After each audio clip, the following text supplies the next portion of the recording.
네, 정말 뉴스 읽기를 시작해서 어디로 튈지 모르는 요절복통 도미노 토크 뉴스는 네모다. 오늘은 뉴스는 문화다로 함께 하겠습니다. 아마 함께 하시면 1년 중에 제일 즐거웠던 일들이 아마 기억이 나실 것 같은데요. 강남대학교 글로벌문화학부의 강유준 교수님 나오셨습니다. 어서 오십시오. 네, 안녕하세요. 네, 보통 이제 요맘때 되면 다 결산하는 프로그램들을 다 맞아요. 하잖아요. 네. 근데 나도 좀 결산을 해봐야 되지 않나. 저는 학창 시절에는 12월 31일 날 연예대상, 뭐 가요대전 이런 거 보면서 청소를 했던 기억이 나요.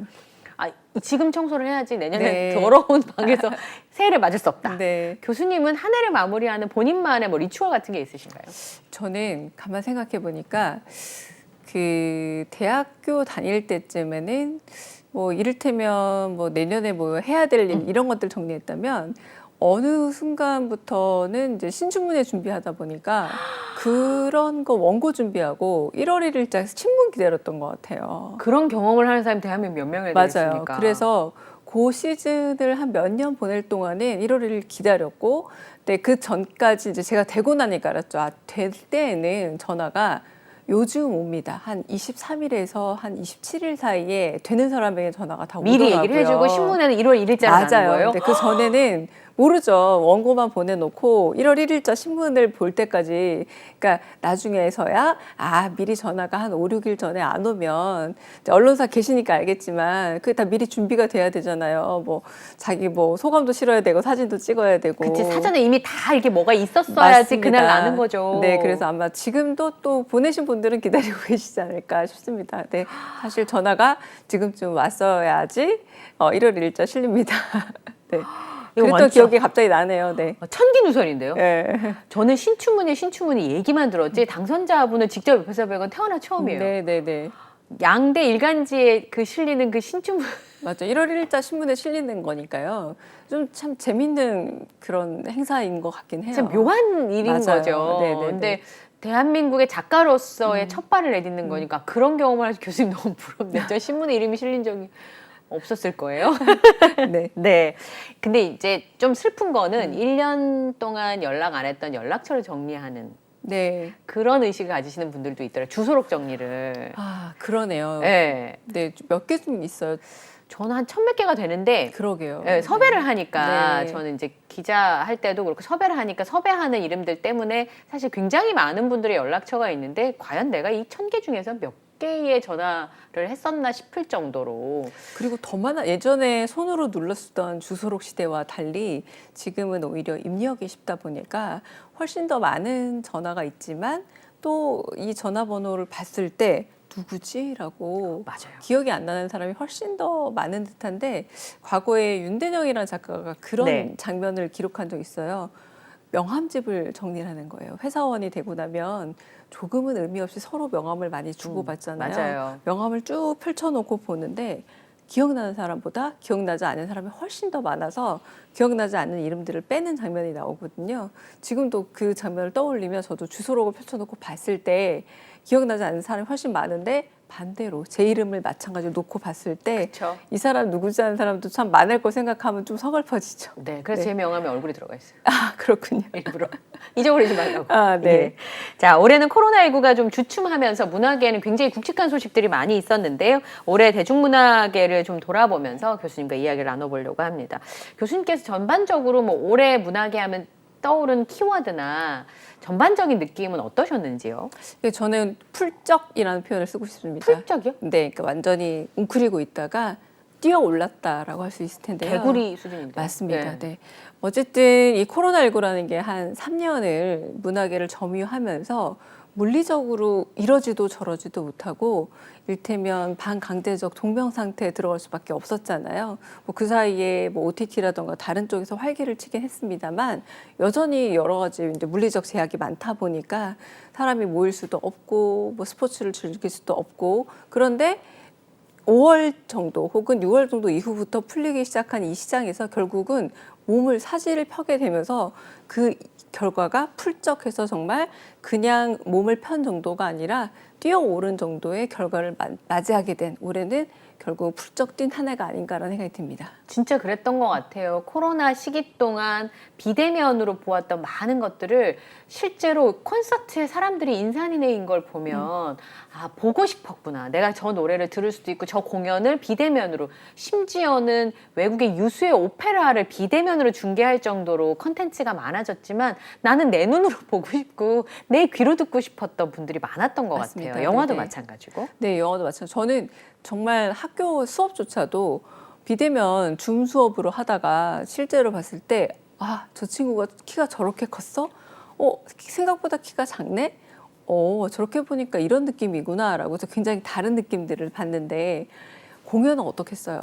아무리 우리가 고화질로 본다고 할지언정, 그리고 아무리 오디오가 청음시설이 발달한다고 해도 무대 예술은 무대에서 봐야 하고, 맞습니다. 그리고 이를테면 조성진, 임윤찬의 그 피아노 연주는 직접 눈에서 보고 싶은 분들은 직접 봐야만 하는데, 이게 가능한 상태에서 내가 좀 게을러서 티켓팅을 못한 상황과 아예 불가능하기 때문에 못하는 상황에 주는 그 상대적 박탈감의 느낌은 너무 크잖아요. 올해는 그래도 일단 가능해졌다라는 것. 그리고 제가 최근에 느끼는 색다른 느낌이 뭐였냐면, 아바타를 제가 사실은 시사회가 아닌 일반인들과 함께 봤거든요. 그랬더니 바로 옆자리 사람이 있는데 그게 너무 이상한 겁니다.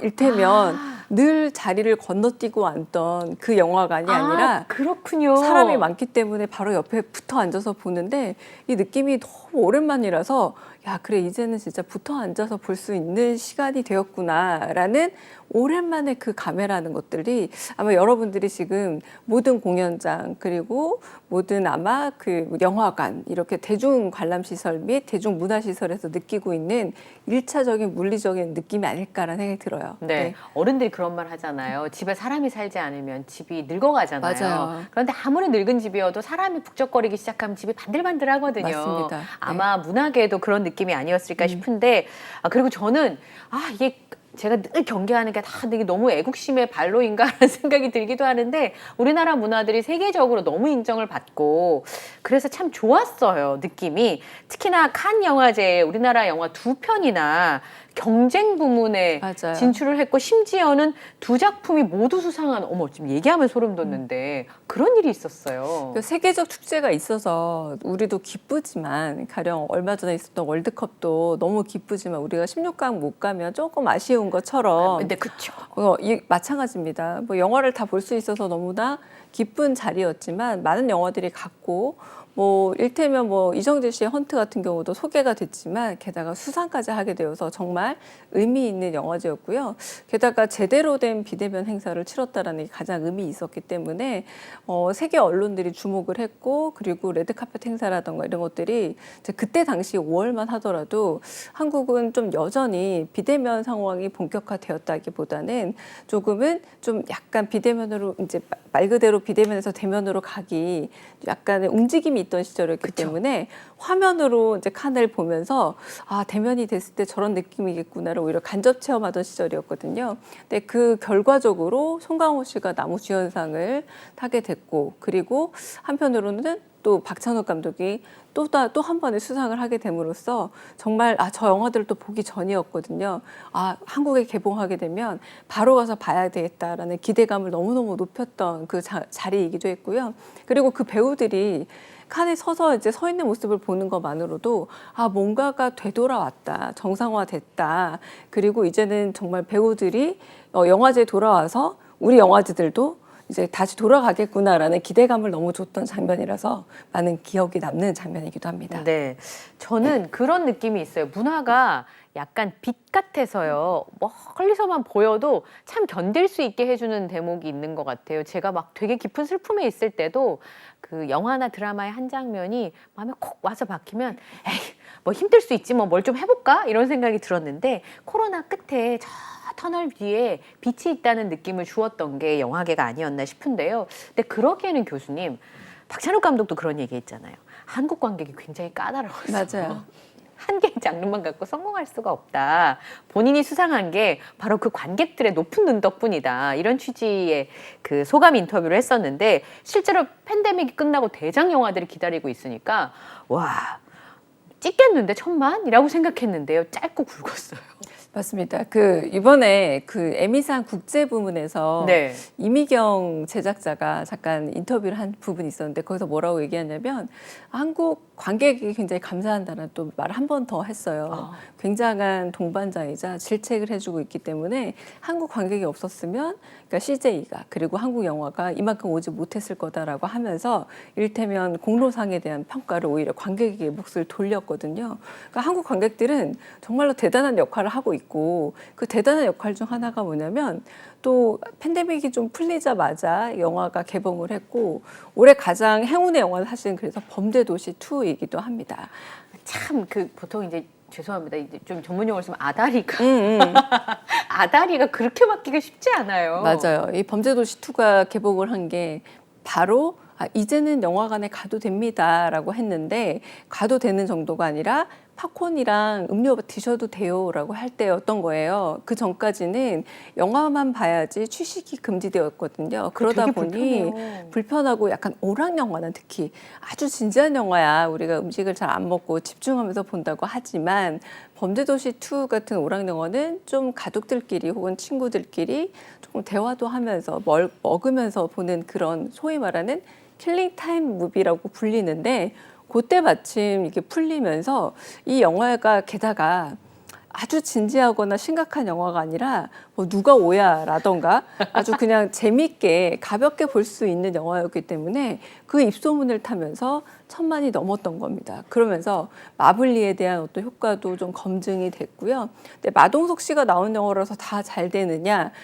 지금 12월에 개봉했던 압구정 같은 영화는 어때요? 그렇게까지 흥행을 못했거든요. 그러니까 우리가 지금 말하고 있는 것처럼 그 시기에 마침 딱 개봉을 했고 그리고 많은 사람들이 자유롭게 관람하고자 하는 바람과 너무 진지하지 않게 게다가 그 당시 나의 해방일지로 구씨 열풍을 일으켰던 손석구 씨가 또 악역으로 나오는데 여러 가지 호재들이 겹치면서 오죽하면 손석구 씨가 배우로서 관객들을 만나러 다니는 자리마다 전부 다 추앙해 하면서 영화가 아닌 드라마의 대사를 이야기하고 다녔는데 이게 소위 말하는 좋은 의미로 시너지를 일으킨 거죠. 그래서 그때 효과를 톡톡히 봤고요. 그래서 역시 한국은 관객의 힘이 대단하다.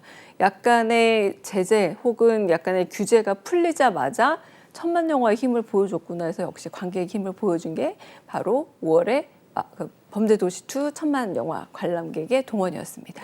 올해 의류 시장에서 가장 잡아야 되는 모델 2명 중에 한 사람이 손석구 씨라고 하더라고요. 네. 그러니까 추앙이란 단어가 정말 손석구 씨를 추앙하게 만드는 그런 상황까지 오게 해서 마블리는 이제 그냥 뭐라 그럴까요? 약간 브랜드가 된 느낌? 그러게요. 범죄도시는 이제 8편까지 기획이 됐고 그러니까요. 이미 뭐 4편까지 만들어졌다라고 하더라고요. 네. 네. 언젠가는 아이언맨처럼 내가 곧 은퇴하겠다. 네. 아이언맨에서 이런 게 뉴스가 되지 않을까 싶기도 한데 아까 제가 굵고 짧았다라고 말씀드렸던 게 의외로 대작 영화가 1,000만을 넘은 게 없네요. 올해 여름에 제작 영화 4편이 왜냐하면 이제 범죄도시 2가 1,000만을 넘게 되니까 많은 영화들이 좀 기대를 한 겁니다. 저도요. 관객들이 각성을 했구나. 자, 그러니까 올해 1,000만 영화가 그 전에 왜냐하면 코로나 전에 그 쌍끌이 영화라고 해서 1,000만 영화가 2편이나 나왔었거든요. 가능하다라고 해서 4편의 영화들이 동시에 개봉을 했습니다. 오히려 가능하다. 그런데 4편의 영화들이 손익분기점을 넘은 영화들은 2편 정도에 불과했고요. 나머지 영화들은 손익분기점을 넘기기도 어려웠고 대단한 비평적 관객에 둘 다 실패한 영화들이 좀 속출했습니다. 그리고 출연 배우들이 너무 짱짱한데 저분들이 다 나와도 안 되는 거야? 맞습니다. 네. 그래서 한상 같은 경우는 그 전작과 싸워야 했잖아요. 명량과 싸워야 했는데 물론 손익분기점도 넘고 박해일 씨의 연기가 비교적 좋은 평가를 맞아요. 받았습니다만 명량의 1,600만 원은 좀 가까이 가지 못했다라고 할 수 있겠고요. 헤어질 결심 역시도 손익분기점을 넘겼고 그리고 지금도 좋은 평가를 받고 아마 오스카에서도 좀 좋은 성적을 거두지 않을까라고 기대는 되고 있습니다만 어떻게 보자면 박찬욱 감독이 기대했던 만큼의 내 영화 최고의 흥행을 기대하고 있어요라고 했다면 그 정도 수준은 되지 못했고 비상선언이라던가 혹은 다른 영화들, 그 브로커 같은 경우는 조금 우리가 생각했던 만큼의 흥행 성적을 거두지 못했고요. 그래서 탑건 매버릭은 그러나 전 세계적 흥행을 좀 거뒀다라고 평가를 할 수 있어서 역시 좀 답답한 상황에서 놓여나다 보니까 이게 좀 장쾌하게 눈에 보는 시원한 영화들은 흥행에 성공했다라고 할 수 있겠고요. 요건 좀 미국 상황도 비슷합니다. 뭐냐면 올해 오스카를 노리고 만든 좀 예술 영화들이 전부 다 흥행에서 좀 부진하고 있대요. 그러니까 예술성이 있지만 좀 진지하게 약간 틀어박혀서 봐야 될 것 같은 영화들이 지금 대거 좀 대단한 흥행과 주목을 끌지 못하고 있고요. 오히려 이제 헤어질 결심처럼 그래도 전 세계적 화제를 끌어모았던 이런 작품들만 조금 관객을 모으고 있다라고 해서 이건 단순히 우리나라만의 현상이 아닌 걸 보자면 코로나로 인해서 사람들이 너무 진지하게 몰입한 영화들에 대해서는 조금 거리감이 있구나라는 게 좀 공통적인가 봅니다. 네, 알겠는데 나 지금은 그거 볼 기분이 아니거든. 지금 이런 느낌인 맞아요. 거잖아요. 네. 나는 지금 그냥 웃고 싶어. 난 어떻게라도 억지로라도 웃고 싶으니까 나에게 강요하지 마. 그러고 보면 관객들의 수준이 정말 대단하다는 생각이 좀 들고, 박찬욱 감독이 말씀하셨던 내 생애 최고의 흥행작이 될 거라고 했는데 감독님도 모르셨던 거예요, 관객의 마음을. 야, 한국 관객에 대해서 이러한 시선이 있을 수 있구나. 굉장히 좋네요. 자, 그 다음에 OTT가 그냥 넷플릭스가 선전했어요. 이런 수준이 이제 뛰어넘는 거예요. 그렇죠? 이제는 넷플릭스만 가지고는 도저히 얘기할 수가 없습니다. 네. 그러니까 OTT를 가지고 넷플릭스만 얘기한다면 누가 넷플릭스에 나 이제 가입 안 탈퇴했는데 네. 라고까지 얘기할 수 맞아요. 있고요. 넷플릭스 예전에는 그래도 가입비라도 쌌지 아니면 비밀번호 공유 다 하게 하더니 이제 그것도 안 되던데 라고 하면서 까칠한 어떤 반응들을 많이 보입니다. OTT가 올해 이제 흥행했던 드라마들만 좀 보자면 가령 웨이브의 약한 영웅이라는 작품도 있고요. 얼마 전에 개봉했던 디즈니 플러스의 카지노라는 작품도 얼마 네. 전에 개봉을 했잖아요. 그러니까 이제는 어떤 채널의 어떤 작품입니다를 일일이 설명을 해드려야 할 만큼 작품 수도 많아졌고요. 뭐 안나란 작품도 다른 채널이고 굉장히 오래 화제가 됐던 작품들을 다 나열할 때 몇 년 전처럼 그냥 넷플릭스만 가입하면 다 볼 수 있습니다로는 도저히 설명할 수 없을 만큼 OTT 춘추 전국 시대다. 네. 일단은 말씀드릴 수 있겠고요. 네. 이걸 뒤집어서 얘기를 하자면 OTT들마다 다들 좀 불안합니다. 어떻게든 한국 시장에서 자리를 잡아야 하는데 네. 엄청난 지금은 투자를 하고 있는 상황이거든요. 왜냐하면 우리 좀 농담처럼 제가 이런 비유를 해요.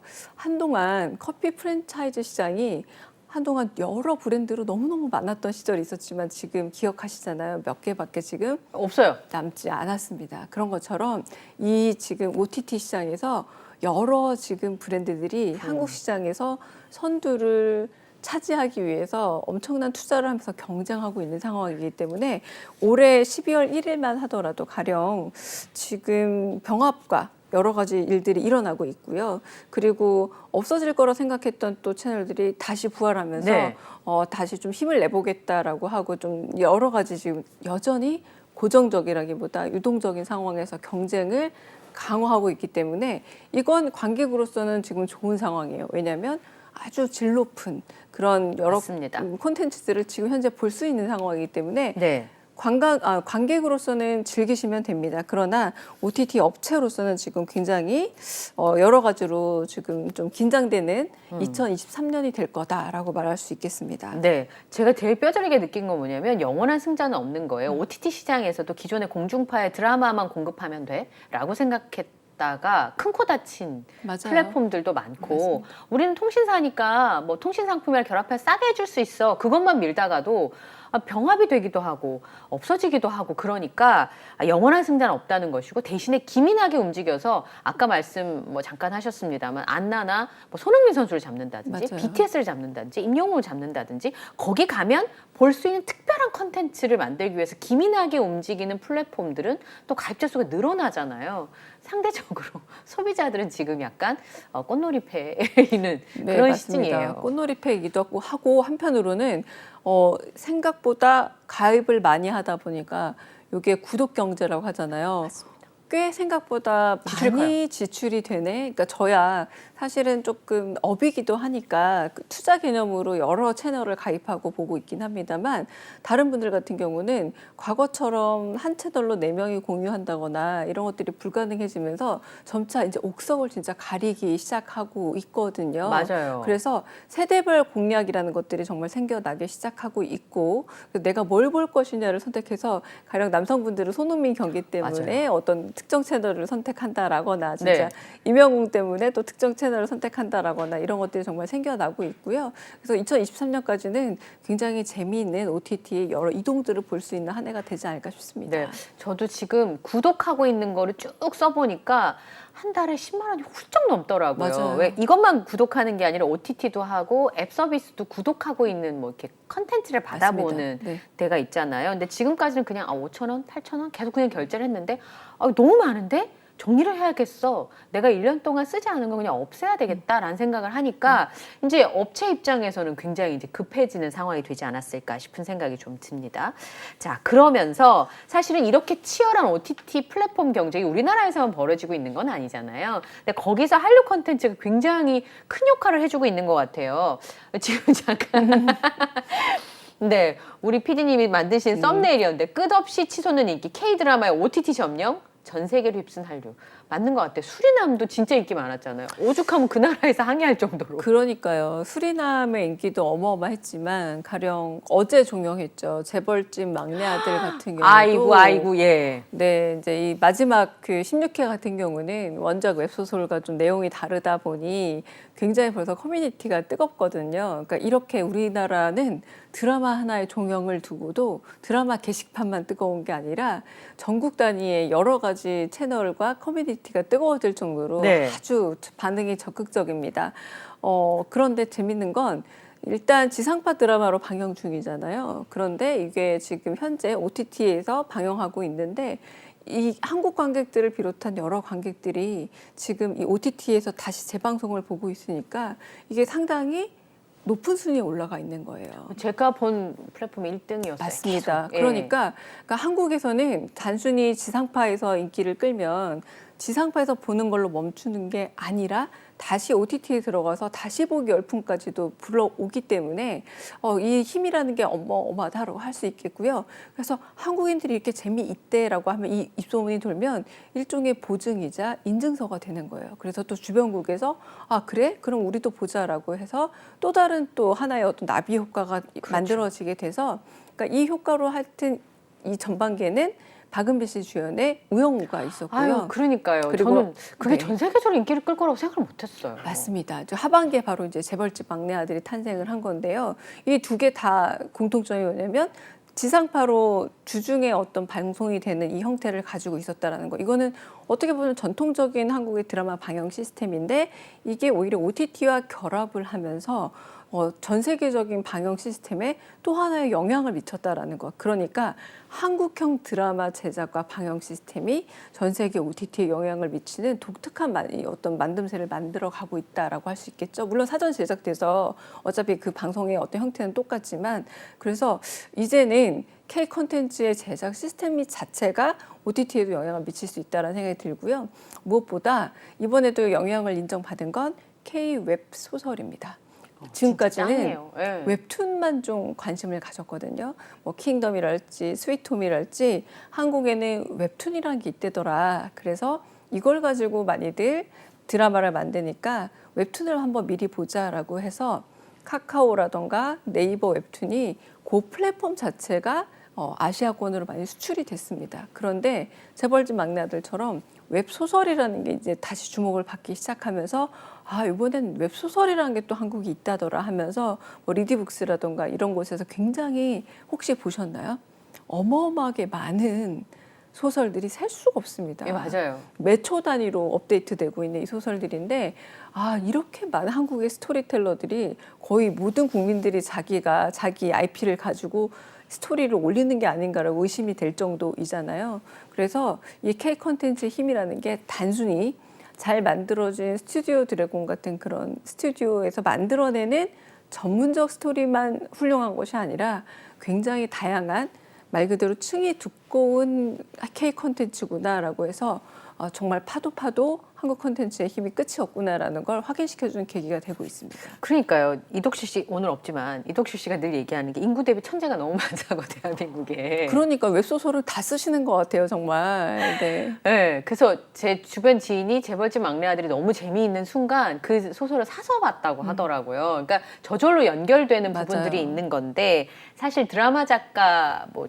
교수님도 계시지만 내가 드라마 작가가 되고 싶어요. 그래서 입봉을 해서 정말 자기 작품을 쓸 때까지 10여 년의 시간이 걸리잖아요. 그런데 웹소설이 있다 보니까 내 직업을 가지고 있으면서 실제로 소설을 만들고 그게 이제 드라마화 되거나 영화화 돼서 그 오래 걸리던 시간들이 그리고 그 진입장벽이 높았던 것들이 낮아지면서 굉장히 다양한 이야기거리가 들어오는구나. 그런 걸 굉장히 많이 뼈저리게 느끼게 됐습니다. 이번에 보니까 저 어릴 때 일본 만화 막 보다가 망가 막 보잖아요. 맞아요. 애니메이션 보고 네. 그러다 그게 극영화로 되기도 하고 이랬었는데 이제 거꾸로 맞습니다. 한국의 웹툰, 웹소설이 드라마화되고 영화화되고 그걸 전 세계 사람들이 보고 맞습니다. 굉장히 희한한 시대를 살고 있어요. 제가. 그러니까 또 일본의 그 만화라는 건 시스템이 되게 공고한데 네. 우리나라 웹소설이나 웹툰은 진입장벽이 굉장히 낮잖아요. 그러니까요. 그러니까 훨씬 더 좀 민주적인 방식이다라고 할 수 있을 것 같아요. 그러니까요. 이 올해 제가 제일 반가웠던 뉴스 중에 하나 바로 부산국제영화제 부활이었었는데 양조위를 보다니요. 야 이렇게 얘기하면 안 되죠. 량차오웨이라고 불러야 되는 거죠. 그러게 저도 이게 워낙 양조위라고 불렀던 아 그리고 세대라서 이름이 너무 어울려요. 그의 얼굴에. 뭐 유덕화, 장국영 이렇게 맞아요. 외웠던 세대라서 저도 이렇게 보고 량차오웨이라고 이렇게 읽어야만 할 정도인데 부산에 왔습니다. 네. 그리고 한 세대의 대표 명사이기도 하고 또 한편으로는 젊은 세대들이 다시금 약간의 와 저렇게 멋있는 사람이 있었구나라고 그러니까요. 해서 세대를 허물면서 20대 딸과 50대 엄마가 함께 좋아하는 그런 배우가 되기도 했고요. 뭐 오랜만에 진짜 부산국제영화제도 칸처럼 다시 오프라인 행사들이 제대로 돌아가고 있는 그런 영화제로 열리기도 했습니다. 네, 사실 양조위보다 더 깎아놓은 듯한 배우들은 많이 있었어요, 저 시대 때. 그런데 자신의 삶을 이렇게 꾸준하게 안성기 선생님처럼 맞아요. 영화로 채워왔던 그가 더 많이 인정받는 것 같아서 굉장히 반가웠다는 생각이 좀 들기도 하고요. 그리고 저는 올해 공연계가 진짜 어마어마했던 게 우선은 클래식을 하셨었잖아요, 교수님. 상을 왜 이렇게 많이 타는 거예요? 한국의 천재들은 정말 너무 많아요. 각 분야에 다 들어가 있는 것 네. 같습니다. 여러 분야에서 네. 정말 다 드러내고 있는데 일단 클래식도 그렇고 그쵸. 그래서 그분들을 직접 볼 수 있는 공연이 많다는 것도 너무나 올해는 대단한 한 해였기도 했고요. 네. 그리고 무엇보다 뮤지컬 하면 또 한국이 요즘 메카 아닙니까? 그러니까요. 오리지널 뮤지컬도 많지만 올해는 실제로 이 뮤지컬을 볼 수 있기도 하고 네. 그리고 뮤지컬만큼 직접 보는 것이 가장 큰 차이가 있는 곳이 없는 게 아닌가 싶은데 같은 공연이라도 누가 하느냐에 따라서 완전 다른 공연이니까. 맞아요. 그래서 네. 그 정말 저도 뮤지컬을 못 봐서 너무 아쉬웠기도 하고 맞아요. 그리고 뭐 아무리 뭐 유튜브 공연으로 대신 한다라거나 아유, 그게 아니잖아요. 그래도 그 실감이 너무 떨어져서 아쉬웠는데요. 올해 이제 거의 뭐라고 해야 될까요? 대작 공연들이 이렇게 한꺼번에 해도 되는 거야? 라는 하는 그쵸? 생각이 들 정도로 네. 지킬 앤 하이드, 데스노트, 레베카 그리고 울랑로즈, 웨스트사이드 스토리, 스위니 토드 이 공연들이 거의 한꺼번에 다 올라온다고 해도 무방할 정도로 올 한 해 다 공연이 그러니까요. 올라왔고요. 그것도 하반기에 다 공연을 했고 그럼에도 불구하고 저도 제가 원하는 공연에 예매에 실패할 정도로 어마어마한 인기를 지금 끌고 있습니다. 그러니까요. 사실 지킬 앤 하이드랑 레베카랑 스위니 토드가 같은 시기에 맞아요. 공연 오픈이 잘 안 돼. 이렇게 대작을 하려면 우선 함께하는 코러스들 수급도 잘 안 될 뿐더러 공연장도 그렇고요. 맞아요. 주연 배우들은 어쩔 거냐고요. 네. 그래서 공연장도 보니까 우리나라에서 가능한 공연장들이 전부 다 활용이 되고 있더라고요. 쉬는 데가 없어요? 맞습니다. 예. 네.